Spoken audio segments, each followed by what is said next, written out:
much earlier than budget amendments usually come up, and you haven't waited to see the April revenue figures, which of course include the Right. need taxes.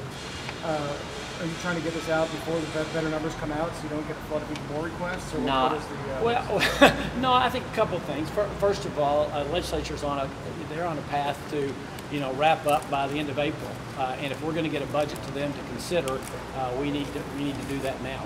And so I think that's the thing. Number two, we've gotten the additional revenue estimates, or the additional revenue changes we had through the process, and we can show you where the additional money came from. Felt like that, combined with our original budget, which was a well thought out budget, it's time to go ahead and propose that. but there could be significantly more money here down the line. What do you do with that? I think there could. It's a fair question. There could also be significant more costs. I'll give you an example. Nobody knows what's going to happen with the Health Care Act, right? And that'll be June. You want to wait until June to do that? Our TennCare costs of pharmacy, we projected to be up about 3% this year. It's going to be up about 9%, or has been year to date. Do we want to wait another 3 months and see if that's a blip or an ongoing trend?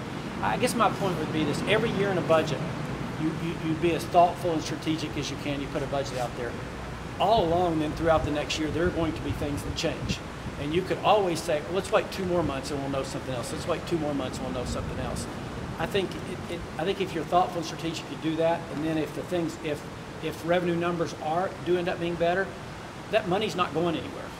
Okay, we can use that as part of a thoughtful approach to next year's budget, and I think have an even more strategic budget, so that we can do things instead of saying, well, let's just restore what we did in the past. We might say, this is a chance to say, well, do we want to fund more community colleges or more technology centers, or those things that everybody's saying they'd like to do? Let's consider those things that we haven't been doing, as well as those things that we cut out that we have been doing.